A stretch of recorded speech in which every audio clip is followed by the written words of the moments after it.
ভোলার বোরহানউদ্দিন উপজেলার কাছিয়া ইউনিয়ন ভূমি অফিসে ঘুষ ও অনিয়মের গুরুতর অভিযোগ উঠেছে।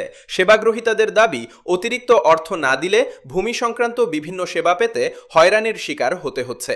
স্থানীয়দের অভিযোগ, কাছিয়া ইউনিয়ন ভূমি সহকারী কর্মকর্তা বজলুর রহমানের কাছে সরকারি ফির বাইরে অতিরিক্ত টাকা দাবি করা হয়। তারা জানান, ভূমি সংক্রান্ত মামলার তদন্ত প্রতিবেদন এবং জমা খারিজ সহ বিভিন্ন সেবার জন্য মোটা অঙ্কের ঘুষ চাওয়া হয়।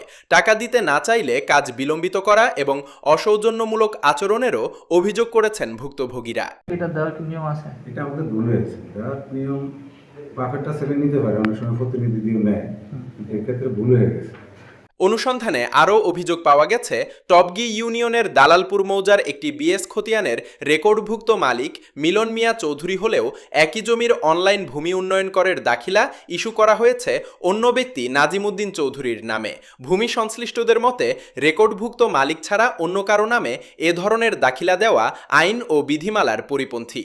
এ বিষয়ে কাছিয়া ইউনিয়ন ভূমি সহকারী কর্মকর্তা বজলুর রহমান বলেন, এটি তার ভুল হয়েছে এবং প্রয়োজন হলে দাখিলাটি বাতিল করা যাবে। অন্যদিকে বোরহানউদ্দিন উপজেলা সহকারী কমিশনার ভূমি রঞ্জিত চন্দ্র দাস বলেন, রেকর্ডভুক্ত মালিক ছাড়া অন্য কারো নামে দাখিলা দেওয়ার কোনো সুযোগ নেই।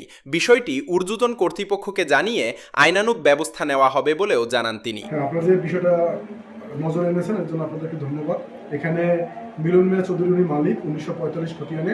তবে যে দাখিলাটা কাটা হয়েছে সেখানে নাজিমুদ্দিন চৌধুরী দেয়া আছে এবং এখানে জমির পরিমাণ 64%। তবে এবং এখানে 10 টাকা কথা বলা মানে দেয়া আছে যে 10 টাকা উনি দাখিলা কেটেছেন।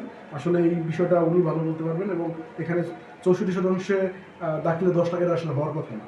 আর এখানে যে বিষয়টা একজনের নাম দিয়ে আরেকজনের নাম, এটা আসলে যুক্তিসঙ্গত হয় না আমার মনে হয়েছে।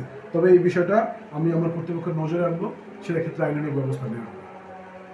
এদিকে স্থানীয় সেবাগ্রহীতারা অভিযোগের নিরপেক্ষ তদন্ত, দায়ীদের বিরুদ্ধে আইনগত ব্যবস্থা এবং ভূমি অফিসে স্বচ্ছ ও দুর্নীতিমুক্ত সেবা নিশ্চিত করার দাবি জানিয়েছেন।